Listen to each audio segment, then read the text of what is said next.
Hi guys, if you can see and hear me clearly, drop a plus sign in the chat. Awesome. So today we have our market review. Over the past couple of weeks at least, the market has finally started to move a little and we're getting some actual signals. Before that, it was incredibly tough. The market was just all over the place. In the past couple of days, I gave recommendations on gold, silver, and oil. Let's go through it all together and see what's going on. Because Forex has been pretty volatile lately, so we've entered a decent bullish channel, but sadly, as you can see, the moves are pretty tight. If you check out the daily charts, it's still fine here, about 100 pips. There's hardly any movement here. That's 30 pips. Look, even getting 40 pips out of this is really tough. This means you have two options for trading this. Option one, you trade within the current volatility, that is, from the levels I've drawn. And option two, you drop down to lower time frames and look for solid, tight entry points on those lower time frames, like right here. That said, you need to keep one thing in mind. For example, here you won't be able to hit big profit targets. On the flip side, you'll be able to work with tight stop loss orders in the market. Unfortunately, there are only two success models. The first one is tight stop loss orders and smaller take profit orders. This works brilliantly when essentially market volatility is low. And when market volatility is high, it's slightly larger SLs and large TPs. When the asset has the capacity to deliver a large take profit. Say we break above 1.1116 here. That opens up a much wider channel and we can target some bigger take profits. That's why I'd stick to trading near the channel boundaries. If you don't, this volatility will eat you alive. That's why trading near the channel boundaries is so important. Though right here, it was impossible to open a trade because the price had already made a strong move, EUR is currently in an ascending channel. It will most likely reach 1.1165 here. See, so we've arrived at the middle of the channel. The setup looks quite good and we're likely to push higher. British pounds. By the way, I recommended British pounds today at 1.3520. It made a very small move, barely 20 pips. That's very little.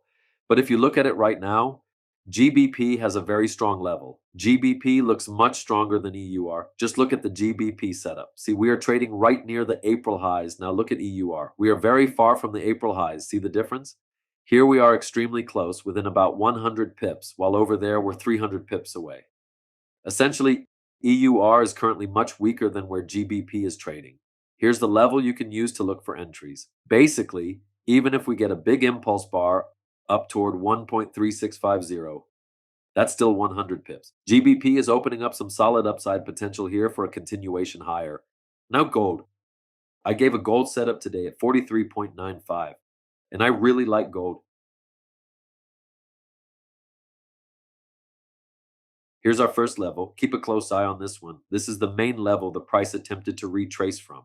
And as you can see, we monitored the price reaction to this level and got false breakouts. Let's draw it precisely. 44.26. Any consolidation above the 44.26 level pushes gold into a fairly strong bullish channel. We have every chance for gold to continue higher. If you're in the pro channel, give me a thumbs up. I posted gold at 43.95 and GBP there today. And if you're not in the pro channel yet, come join us. How do you place tight stop losses in Forex when the spread is wide? Well, you simply trade the most liquid assets and then you won't run into big problems. If you trade euros, our spreads for euros at Gerchik Company are extremely tight.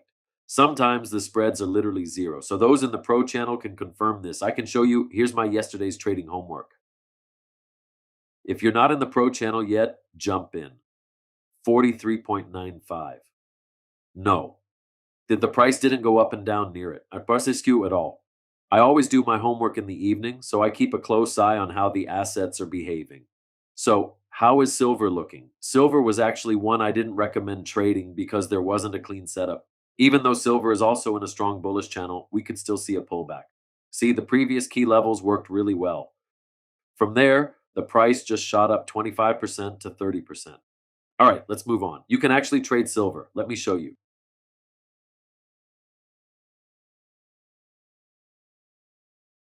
Silver is also entering a setup. Here will be its intermediate bullish channel, right around 66.09. Some of you might ask why I picked this level. Any level that holds back a 10% to 15% drop and pulls back is usually considered a very strong level. I always pay attention to these setups. It's called the pullback boundary in a downtrend, the lower boundary of the pullback. So when an asset pulls back, at the very least, you understand how to trade these points later on.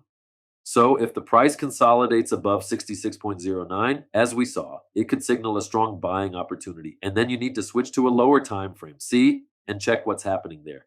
I always switch to a lower time frame to see how volatile the market is. The volatility is absolutely insane. It'll chew you up. Look, the bars are 50 cents each. So I usually don't give recommendations during high volatility like this.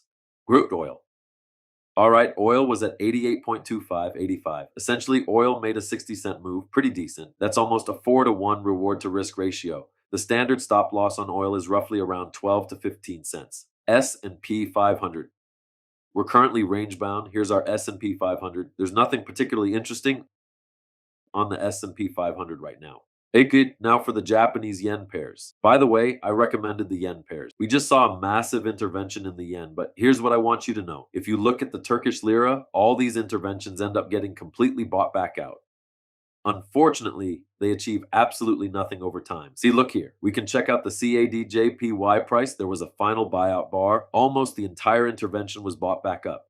So when you see someone trading around an intervention, you're almost always going to see a sharp reversal because interventions, as we've seen with the Turkish lira, unfortunately don't really help. These are methods that worked back in the 50s and 60s when national currencies traded heavily with the West. Unfortunately, they don't work anymore, so don't even pay attention to them. Any intervention will eventually get bought back.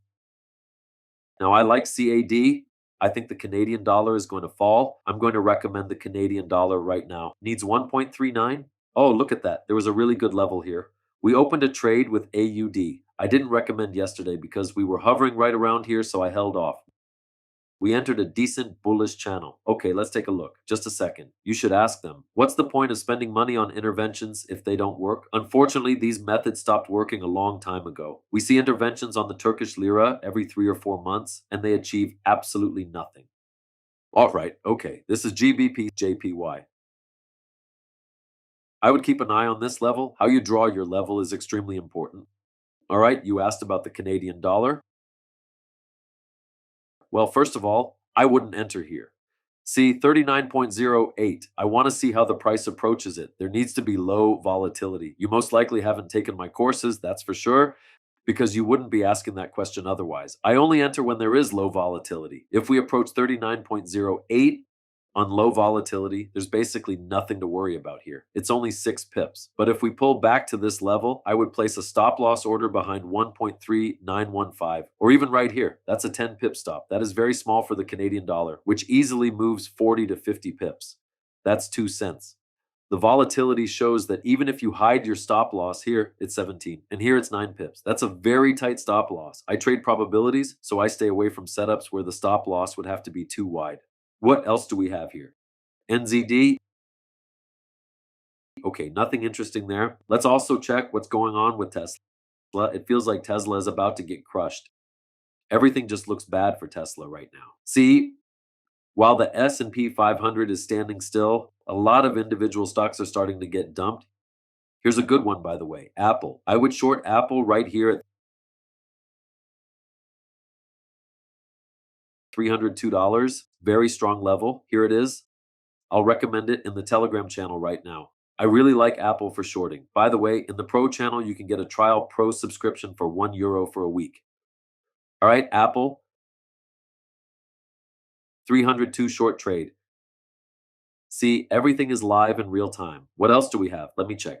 Here's EUR AUD. See why there's no point in shorting EUR AUD right now?